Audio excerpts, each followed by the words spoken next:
The Patriots' two best free agents are gone.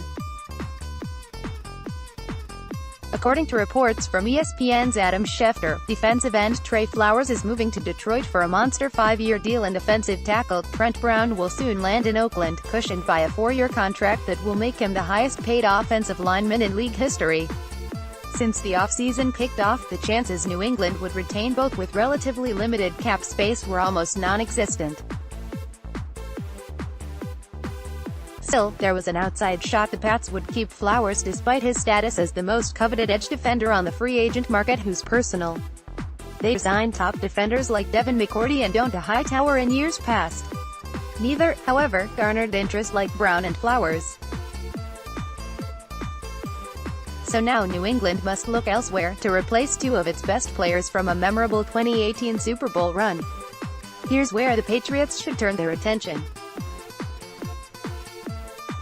Trey Flowers. By acquiring veteran pass rusher Michael Bennett in a trade with the Eagles last Friday, New England has already jump-started the process of replacing Flowers. But even armed with a player as proven and productive as Bennett, it won't be a one-man job. Flowers wore a party store's worth of hats for the Pats, and they all fit. The P. Bennett should replenish most of Flowers' pass rush production. The 33-year-old vet tied everyone's new favorite Lion and J.J. Watt last year with 78 pressures, per Pro Football Focus. He's averaged 8 sacks, more than Flowers has ever recorded, per season dating back to 2013. Even if Flowers continues to ascend and Bennett's game declines with age, they'll still reside in the same neighborhood. Bennett can also generate pressure from multiple positions as Flowers did. Around Bennett are a host of young defensive linemen: Dietrich Wise Jr., Derek Rivers, Keonta Davis, Ufomba Kamalu and Trent Harris. Wise Jr. is the only established contributor among them, though Kamalu has the physical tools to play across the line like Flowers. But banking on any of them, aside from Wise Jr., to step into a meaningful role at this stage would seem unwise. What New England must restore, foremost, is the strong, consistent edge. Flowers set over 35 starts made in the team's last 2 Super Bowl runs. He was well-trained in the Pats' approach to edge rush, controlling pockets and containing quarterbacks, and perimeter run defense, steering runners inside toward waiting tacklers. Flowers ranked as the 3rd best edge defender against the run in 2018, per PFF. Replacing that edge will require time, unfamiliar faces and patience. Breaking in veterans can take time in Foxborough. Adrian Claiborne was benched for multiple games down the stretch of last season because of his freewheeling rush. As talented as Bennett is, he may prove inflexible, stubborn or outright resistant to New England's techniques after so many years succeeding in his own way. So expect New England to sniff around free agent edge defenders with a proven track record of run defense and top defensive ends during the draft. The position remains one of minor need now, and a glaring one down the road. Trent Brown. The short answer here? Isaiah Wynn. The Patriots' 2018 first-round pick went off the board at no.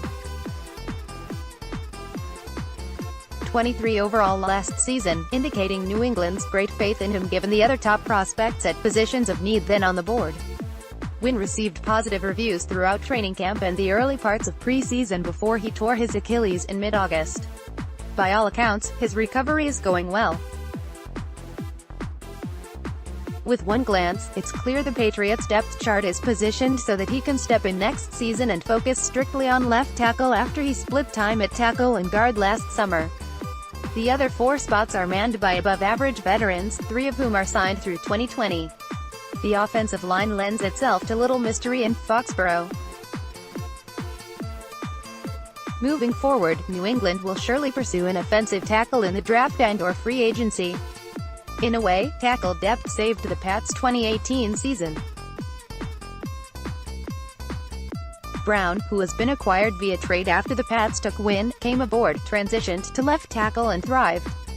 If New England had banked on Wynn alone, who knows how many times Brady would have been hit, sacked or knocked into a turnover with a backup on his blind side. The last ripple effect of Brown's record-setting payday is Ladrian Waddle's market. His exit provides Waddle's camp with a bump in leverage at the negotiating table. The 27-year-old veteran is a capable swing tackle who can be trusted to start a couple games per year. That's real value in today's era of unprecedented passing. So would New England risk entering 2019 with win and 32-year-old Marcus Cannon bookending its O-line with amount of uncertainty behind them? Probably not. If Waddle wishes to return, he should have an invite and later send Brown a thank you card. 2020 and beyond. On a day of great free agent loss, the Patriots were also big winners in a way they've become accustomed.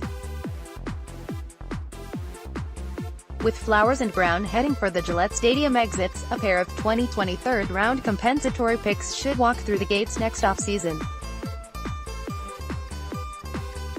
The Pats own a league-leading dozen picks in the 2019 draft because of the additional selections they received from the league after letting Nate Solder, Dion Lewis, Malcolm Butler and others walk as free agents one offseason ago. The 2020 compensatory selections won't be announced for a full year, but it's safe to say considering the caliber of players that just left and the money they left for, good news awaits New England next year.